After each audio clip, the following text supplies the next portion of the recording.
Olá pessoal, tudo bem com vocês? Meu nome é Anderson de Oliveira, sou instrutor do Senac da unidade do Aquiraz, do segmento da beleza. Hoje, como design de sobrancelha, vou passar algumas informações sobre dicas, formatos de sobrancelha, como você criar principalmente uma harmonização do que ela já tem como característica, tá certo? Acompanhe aí as nossas informações. Em relação principalmente o que a gente tem aí sobre o design de sobrancelha, alguns tipos de sobrancelha características, onde nós sabemos que as nossas sobrancelhas são a moldura do nosso rosto e automaticamente eu identifico que a minha cliente possui características únicas, onde eu tenho que potencializar principalmente essa imagem. Não é pegar um tipo de sobrancelha ideal e sair fazendo o movimento de carimbo, deixando todas do mesmo formato. Até porque nem sempre o que eu encontro diretamente sobre o visagismo, características da face, vai me dar essa projeção, esse desenho perfeito, tá? Separei aqui 3 tipos de sobrancelha, o que na verdade acontece no dia a dia e o que mais a gente tem dificuldade, tá bom? Primeira sobrancelha aqui, a gente tem uma sobrancelha reta. É uma estrutura de sobrancelha um pouquinho mais curta.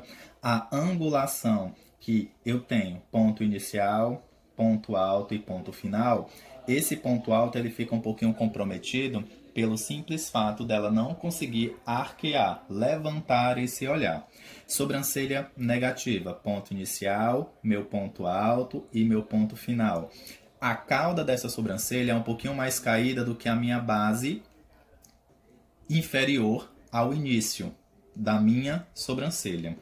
Anderson, sabe aquelas pessoas que na verdade você consegue perceber que ela já tem um olharzinho um pouquinho mais triste? É justamente essa característica dessa face, onde essa sobrancelha, se eu remover, por exemplo, essa cauda para tentar potencializar o que eu quero de abertura de olhar ou remover excesso de pelo aqui embaixo, eu vou ter uma sobrancelha provavelmente um pouquinho mais curta. E isso não é o ideal. A reta, o que é que a gente pode tomar de cuidado? Não remover pelo, principalmente nessa região de cauda. No corpo eu posso ver a possibilidade de deixar essa região de base inferior um pouquinho mais limpa para poder fazer com que essa projeção fique bem interessante para ela, tá? E o outro modelo eu na verdade classifico como ideal. Por que ideal? Eu tenho uma angulação bacana, tamanho de sobrancelha também é interessante eu trabalhar. Vejo que a proposta onde tenho mais concentração de fios no corpo é mais intensa. Na cauda eu na verdade consigo perceber uma definição precisa. E também a minha base, ela é de uma ponta a outra uma linha bem uniforme, que a gente vai ver a seguir. Essas informações vão fazer com que você comece a identificar onde podemos potencializar e outros casos a gente pode trazer uma adaptação.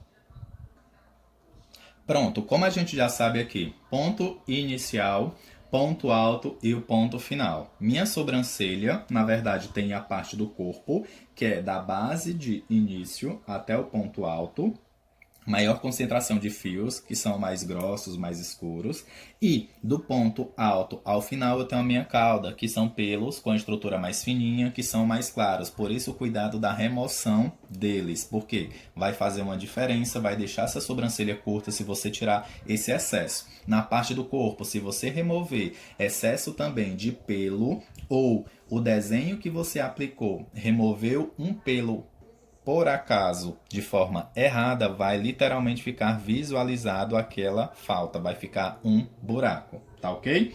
Lembrando que a minha base de sobrancelha, ela na verdade tem que ter uma linha ideal. Conseguem observar aqui? Quando eu tenho essa base inferior de forma ideal, eu consigo na verdade ter uma amplitude na remoção desse pelo nessa região, onde o olhar vai abrir, vai levantar, vai dar um destaque de sensualidade também. A minha base inferior, a minha base superior, para identificar a largura da minha sobrancelha, ou se minha sobrancelha de um lado ela é um pouquinho mais alta, um pouquinho mais baixa, que isso também pode acontecer por fato de a minha cliente ter o músculo da face do lado esquerdo ou do lado direito mais desenvolvido. E isso a gente tenta equilibrar trazendo essa harmonia. E principalmente no ponto alto, que a gente vai identificar de um lado até o outro se realmente corresponde. O interessante, se ela tiver a sobrancelha desproporcional no formato natural dela, a gente vai realizar um trabalho para criar essa harmonia. Não é tirar mais pelo de uma, mais pelo de outra e deixar uma fina e outra grossa, não. Porque a rena, gente, ela na verdade vai despigmentar ou até mesmo a coloração.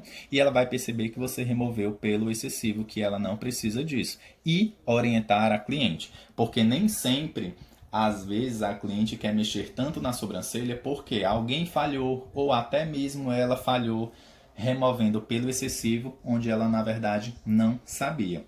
Então, a dica é observar o formato da sobrancelha, ter essa medida do ponto inicial, ponto final, ponto alto, fazer essas marcações sobre as minhas bases inferior, superior e do ponto alto e identificar se eu consigo trabalhar de uma forma bem fácil para que a minha cliente consiga identificar que aquele olhar, que aquela moldura para o rosto atribuiu principalmente qualidade e características também, certo? Espero que vocês tenham gostado dessa informação, dessas dicas e até a próxima.